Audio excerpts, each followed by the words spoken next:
Hey, what's going on, guys, and welcome back to another episode in my Football Manager series. This is episode number 12, and today we are returning with a big doubleheader as we face Everton and Liverpool, both at home, as we play our final two games of December. Before we play the games, though, check out Cardiff having getting on off camera. So, of course, in the last episode, you saw our 2-0 defeat away at Huddersfield, and then, without question, the game of the series, and so far, the win of the series, our 4-3 victory at home to Spurs, where I was in stitches, man. Not only Nana Howler, I just could not stop laughing, but a big win there, and a massive victory for our win of the series so far. And then played 5 games off camera, all in the month of December, and as you can see, it's been a really tough run of form for the Bluebirds. We started off with 3 defeats on the trot, and the first of 3 was a loss away at Watford at Vicarage Road. 2 goals to 1 the final score. Deeney scored the first goal, Penarana scored the second, and Mopai did score a consolation goal. That's all it was in a bad defeat there. Following that, a 1-0 defeat at home against Crystal Palace by 1-0, where Sobotka was sent off on the hour mark, and then in stoppage time, deep into stoppage time, Milivojevic bent in a free kick, wonderful goal as well, as Palace stole the 3 points. And come the end of the game, I was thinking to myself, I made a cup of tea directly after the game, and I was thinking to myself, that was a really familiar defeat. That was like deja vu. And the reason being is because last season, if you remember, at Selhurst Park, we lost by 2-1 against Crystal Palace. 2 of our players got sent off, and they won the game right to death. It's exactly what happened this time. It was just 1 player getting sent off. So I think Palace's strategy against us is wind the players up, get them sent off, and then steal the 3 points right to death. So 1 the final score. Following that, though, a 3-0 defeat away against Wolves. Diego Jota scored the first goal, and then Adama bagged a brace in this game, as Wolves won the game with 3-0 at Molineux. I've been a big fan of Adama ever since he came to the Premier League and first burst onto the scene at Aston Villa. He's just so quick, and he's so direct and intent on attacking the goal. I really like that, but not in that game. He scored 2 against us. So 3 the final score, and following that, a team meeting tries to get the boys' morale back up after 3 defeats in 4 games. And we did respond. We got a point away at Hillsborough, a 1-1 draw against Sheffield Wednesday. Murphy scored our first goal in 3 games, getting in over Jason Cross. For Winnell made it 1-1 with 90 minutes to go, as we were denied the 3 points. And our 5th and final game was our only win of December thus far, as we beat Brighton by 3-0 in a massive relegation 6-pointer. We slipped down the table at this point. We were really struggling to pick points up and get points on the board, but Jason, when we needed someone to stand up and be counted, Jason was that man. He bagged 2 goals in this game and set up the 3rd goal as well, and his 2nd goal was a beautiful free kick, bent into the top corner as we left the Amex with the big 3 points. So back-to-back games without defeat, a big victory there. That's why right now in the Premier League table, as you can see, we sit in... There we go. We sit in 13th place, but we're only 6 points off the drop zone. And whilst we are only 1 win away from equaling the entire amount of wins we had last season with 7, there's half the season still left to go. We're exactly at the halfway point right now. And unlike last season, the teams below us are not playing as poorly as they were last season. Only 6 points separating us and Brighton, and only 7 points separate 11th from 18th place. Sheffield Wednesday and Stoke still struggling, but there's still a long way to go in the season, and anyone from 11th down is still far from safe. So first game today, it's a big one. It is indeed Everton at home. Oh dear, as we go and search for our first win at home since the win against Spurs a month ago. Right now on the injury report, only Patterson is out with the flu. Everyone else is fit enough to start. So on the bench, in the team we've got Onana in goal, back for Bennett, Evans, Meth and Walker-Peters, with Camarasa, 80% conditioning, but he's got to start this game. He's been too good this season, and he will start this one, the line playmaker role, with Vesger and Sobotka, his supporting pair. On the wings, Hoylett and Jason, and up top, Kenneth Zohore. Only 1 start in the Premier League all season long. He gets 1 tonight. I believe he's going to get a goal in this game. Come on, Kenneth. On the bench, Smithies, Morrison, Cunningham, Rules, Murphy, Maria, and Mopai as well. So first game, it's Everton. Let's get the 3 points. Come on, Cardiff. The recent form standings have Everton in 9th place whilst we're 14th. It's time to start improving. Oh, God. Never a good sign, is it, when you do a team talk and nobody responds? Not a single player out of 11 responds positively.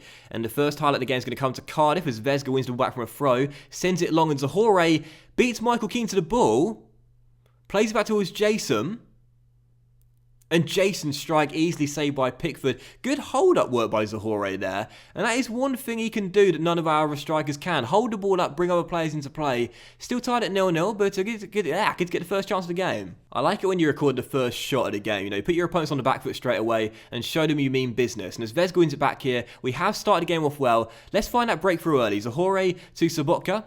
And now Jason on the ball, driving forward as he likes to do. Continues to run. Great run. And taken down as a penalty. Penalty for Cardiff. Is it? Oh, it's another bloody VAR. Oh no, it's a penalty. VR's confirmed. That was quick. And Jason is going to take it. Go on, Jason. Go on, Jason. Yes, it's Pickford the wrong way, and our top scorer has got another. He won the penalty, he takes it himself and gets his 7th of the year. Come on! Last season, 7 goals. This season, 7 goals, and there's still half a season still left to be played. Jason with a finish, sends the keeper the wrong way. 1-0 Bluebirds. I love this little Spaniard so much. In front, 1-0 up. He's avenged those demons from last year where he missed that penalty to King Power. He's avenged those demons and now he's really confident from 12 yards. 1-0 to Cardiff, and we played really well in this first half here. 61% possession, being a much better team. Can we find a second goal? So Boca de Hoylet and Junior, just over the bar. And this is why Camarasa stays in the team with really low conditioning as well. He keeps holding the ball better than no one else. At this rate, he's going to have the best pass completion ratio for 2 seasons running. As Jason heads into the side netting, he's just such an underrated player in our team. You know, if we win the possession battle, you best believe the main reason why is because of Camarasa. He's just so crucial to our, I was going to say success then, he's so crucial to our game plan. You can't really say crucial to your success when you've not won anything yet, can you? But second half to begin, say nothing to the boys at the break. That's always the strategy when you win them. And half-time sees us up by a goal. And right now, in control of the game, I fully expect Everton to make a game of this in the second half. But as things stand, we're doing well out there. Get an early second goal, we'll have them right where we want them. And also 25 minutes still to go. But if we can win this game, it'll be back-to-back wins for the first time this season, and that'll be really big for us psychologically. Camarasa is getting really tired of there. Gonna have to take him off now, and we'll bring on Joe Rules. We'll swap him and Vesga around, so Mikel can play deep line playmaker. I think I'll also take off Hoylet for Murphy, and I might take off Zahore in a minute for Mapai as well. 10 minutes to go though, almost there. Well, that should do it. Richarlison's just being flagged as offside. I'm waiting for the finals to come any second now. And there it is. It's all over. Back-to-back wins for the first time this season. And also, back-to-back clean sheets as well. Onana is redeeming himself. So one of the final score, Jason with the goal. And I'm buzzing for Jason as well, man. Top scorer this season. He's just got the most amount of assists as well. It's a one-man team. Look at that right there. Top goal scorer, highest average rating, most assists, most player in the match awards as well. Jason this year has elevated his game. 7 goals for the season, exactly the same amount he got last season, and 6 assists as well. This little Spaniard, he's not little, is he? He's 5'10", he's not little. But this Spaniard, man, I'm in love with him. I'm absolutely in love with him, man. He's so brilliant. And look at what our chief scout has just sent us here. Ryan Sessegnon could possibly be poached in the January window. The problem is, he's currently transfer listed at £18.25 million.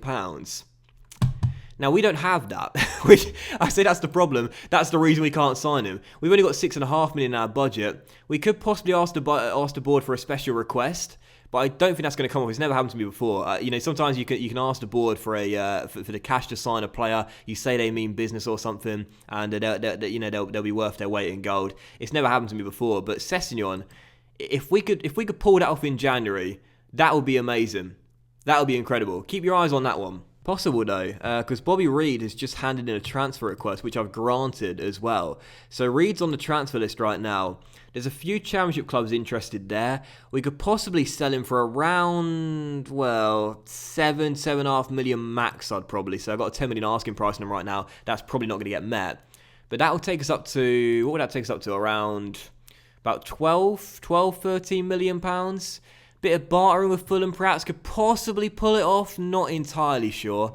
But it's doable. It's definitely doable. And speaking of less-sided player, Cunningham is now upset about the lack of first-team football.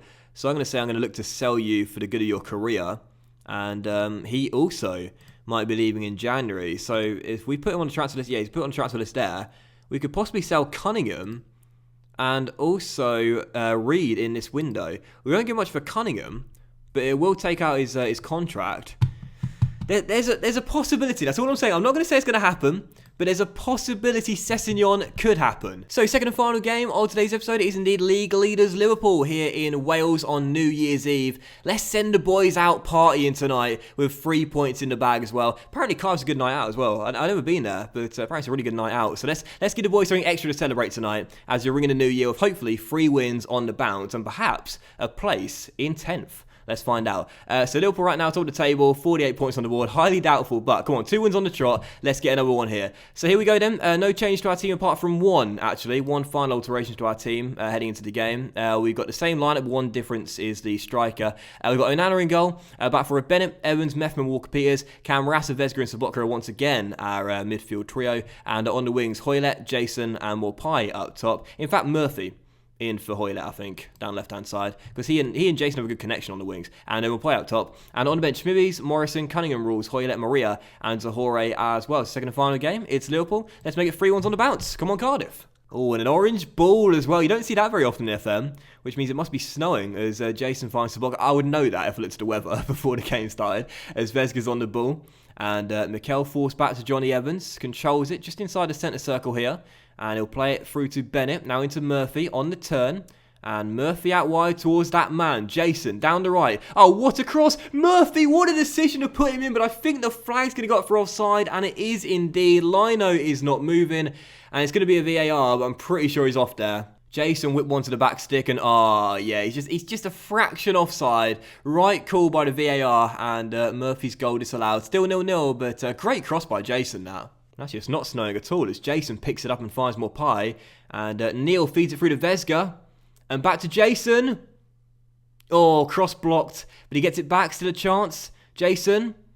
Taken down. Oh, it's another VAR. Don't get me wrong, I'm an advocate for VAR in real life. But honestly, man, how common are these decisions in FM? And they take so long to happen as well. Is it a free kick or a penalty? Just let us know. Free kick, okay. I'm not sure if there's a way to turn off VAR decisions that aren't sort of like highlight worthy, if that makes sense. But if there is, I'll try and do that for the next episode. But still, 0-0 here, half an hour in. We have played well out there thus far, though.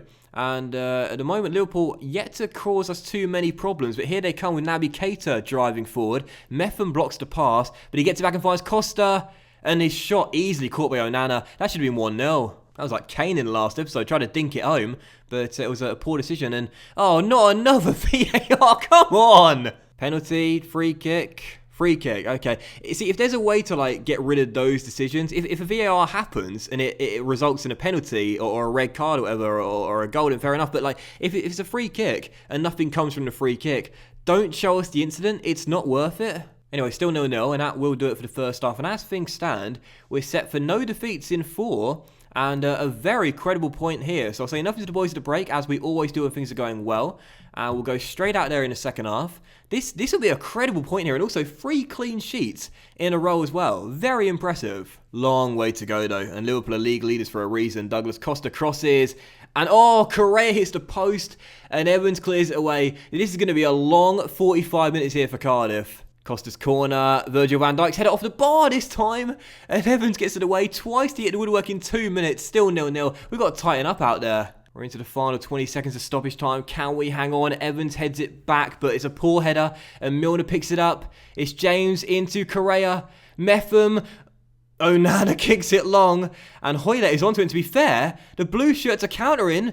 Junior Hoylett, Mopai. Oh, no, it's a final.